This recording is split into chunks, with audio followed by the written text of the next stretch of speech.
Everybody can feel the tension in the air after you do that. That is not something you want, because you would have caused that tension. You would have caused that awkwardness. You are supposed to be your husband's crown. You're the one that people, when they look at him, they respect him and honor him because of you. We do not want to do that. Keep it classy, keep it professional.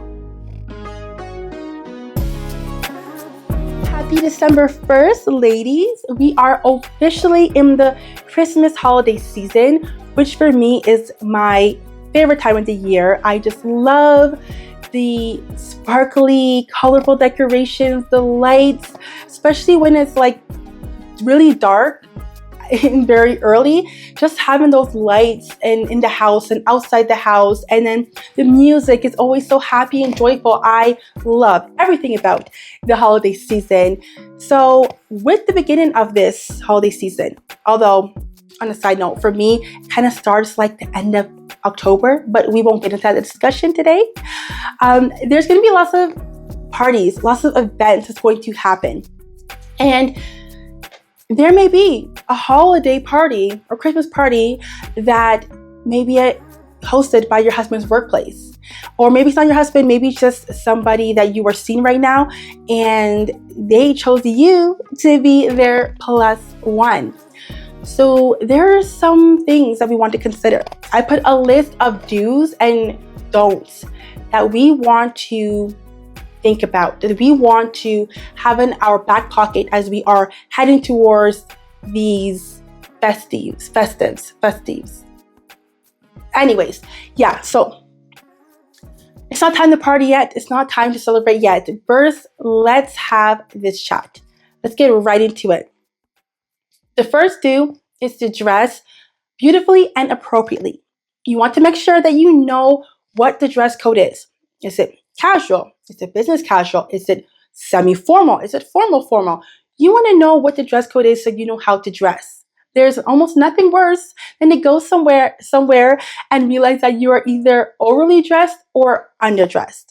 Another thing you want to consider when you're picking your outfit is that it is modest. There are so many pretty dresses that I've had to pass by and say no to because it is just not appropriate. Like, if it's so short, you bend over, it's going to be showing things. Really, as women of God, you're always supposed to be dressed modestly, but particularly you want to be very mindful of what you pick when you are dressing for this event where you're going to be with your husband's coworkers. Please, ladies, remember that how you dress is a representation of yourself, which means that you are also a representation of your husband. So how you dress, how you present yourself really matters. Number 2, do be warm and friendly. Now, this can be hard for those of you who are shy. And I get it, because I also have spent majority of my life being a shy girly. Like, I kind of stepped out of that quite a bit because I've worked towards really stepping out of that shyness. I'm not like on the other side of that. I'm not completely extroverted, but I definitely am not as shy as I used to be. So you really want to make sure that you are warm and welcoming, and a simple warm smile goes a long way, ladies. You don't need to speak a lot. Sometimes speaking a lot is not good. The Bible talks about the fact that where there's lots of words, sin is not lacking. So we don't need to be speaking a lot. However, you do want to be welcoming. You do want to be approachable. You don't want to be having a rested B-word face. You want to make sure that you are smiling and you have a pleasant expression. Please don't be that wife that later on everybody talks in the office about the fact that his wife seems so stuck up and so angry and has an attitude problem. Let that not be you. Let that not be you. Number 3, support your husband. Remember that this event is his workplace event with his coworkers, right? So let him shine, right? Do not try to be there. Like, let's say maybe you are the very extroverted one. That's great. You want to have conversation. However, don't like steal the spotlight in a sense. Like, remember that you are here to support him. You are here to be that presence of warmth and peace and calm for him. If your husband is ready to go, that means you're ready to go, right? You are your husband's support. Number 4, ask people about themselves. People like to talk about themselves. So a great way to engage in conversation, and again, if you're like really shy and these type of things are hard for you, it's great to prepare. Don't feel it's weird to take the time to prepare. Watching this video is one first step. But now go and watch other videos that talk about small talk and what kind of things you can ask them, like, how long have you been with the company? Were you born here or are you from somewhere else? What do you think about this place?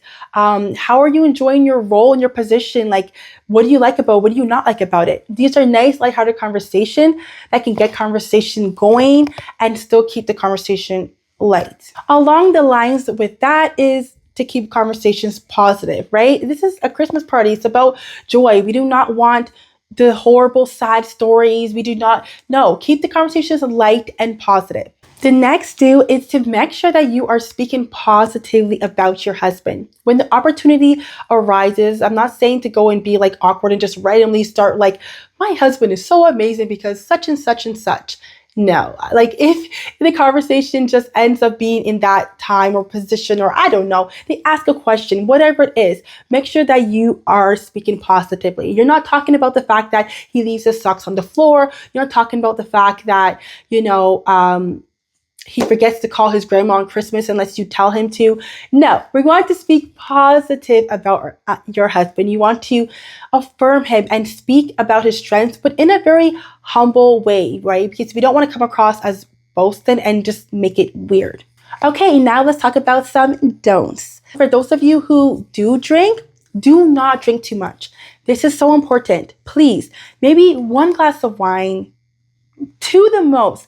But I mean, you know your limit, but do not drink too much. The worst thing you can do is to be drinking a lot and then you start acting out of character and embarrassing yourself, which in turn means you're going to be embarrassing your husband. And he's going to be like, why did I bring you here? No, we do not want to do that. Keep it classy, keep it professional. The next don't is to not embarrass your husband with personal stories. Okay, now use wisdom and discretion here. There are some little things that you maybe can share that is fine and it's lighthearted and it's not really embarrassing towards your husband or whatever. But you also, again, need to use the wisdom and discretion because there's some things you just do not want to say. Like, you live with the man, and I'm sure there's a lot of things you can say that would be embarrassing, that people would find hilarious. However, you do not want to be saying things that is causing your husband to wish he could disappear in the floor. Just wish he could just completely disappear. Just be turning red with embarrassment. That is not something you want, right? So keep those like little quirky stories that are going to embarrass him, that was going to cause people to be laughing at his extent, for your own personal time when it's just you and him and maybe a few inner circle. But again, even with that, tread with caution, ladies. Okay, and the next don't is do not correct or criticize him. Let's not please correct him when it comes to how he's placing the napkin on his lap, or the fact that he's using the wrong utensil, or let's say he's sharing a story and it happened on Wednesday, but he accidentally said Friday. Does it really matter? Is it really that big of a deal? Do you really have to be like, no, hon, actually that did not happen. That day was this day. Does it really matter? You can just, you don't need to. Yeah, just sometimes little corrections can come across as disrespectful, can come across as embarrassing, especially around his coworkers. My last don't is to not add to teasing that is directed at your husband. Now, here's the thing. I'm sure you have friends or family members or coworkers, etc. You're likely gonna once in a while poke a little fun at each other. Like, there's some lighthearted little jesting that you guys might do.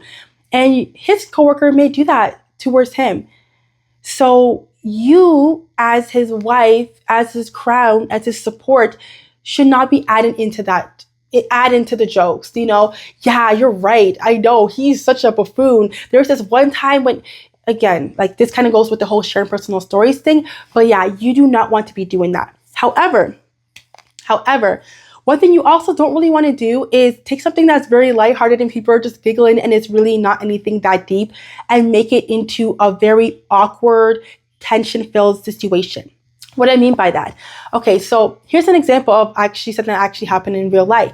So one of my husband's coworker was like, such things simple like, honestly, how do you put up with this guy? you could now, I could have took that and being very offended, or, just wanted to show how offended I am by that. What do you mean? My husband's amazing. He's great. I'd love to be around him. I don't know what you're talking about. Yeah, I could have easily did that. But here's the thing. I know that they adore him. They think he's great. And you know what? There might be a time to say that in another part of the conversation. However, if I go and say that, especially if I'm not saying it in a lighthearted, jokingly way, and have a straight face and I actually seem to be offended, now I took in that conversation and made it very awkward. So now after I go and either whether I'm just or I'm just, I respond in a way that is I'm offended, or I feel like I have to come to this rescue, or whatever the case is, it can cause the conversation to now, everyone's sitting there just awkward. Everybody can feel the tension in the air after you do that. That is not something you want, because you would have caused that tension. You would have caused that awkwardness. Now, even when they try to change the conversation and go around, there's that tension in the air that you caused. Yeah, you don't need to do that. It's just a little lighthearted fun. But I don't want you to add to the joke. I also don't want you burst out laughing super hard. But what you can do, this is what I do, is that I may just do a little smile, or even a little, a little soft little giggle. That's it. That's good enough. But yeah, little light smile and soft giggle. That's okay. It's just a little lighthearted joke. We move on. But yeah, do not make it awkward, but also you do not need to be added into that, because joining in can feel like a betrayal to your husband. Okay, so let them do their lighthearted pokes at each other. He might do it to the coworker. He knows them like that. He can do that. You, on the other hand, should not be doing that, right? And again, of course, when it comes to your husband. So yeah, let's be careful with that one. Okay, ladies, I want to really remind you, ladies, that you are your husband's crown. You are supposed to be your husband's crown. You're the one that people, when they look at him, they respect him and honor him because of you, right? So we want to make sure that, again, that we are presenting ourselves in a way that we're full of grace, and we're modest, we're respectful, we're warm, we're friendly, we're feminine, right? We're feminine, godly women.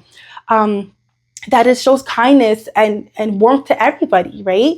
But at the same time, we also want to make sure that we are not, again, joining in and sharing things that is going to be embarrassing and disrespectful ultimately towards your husband.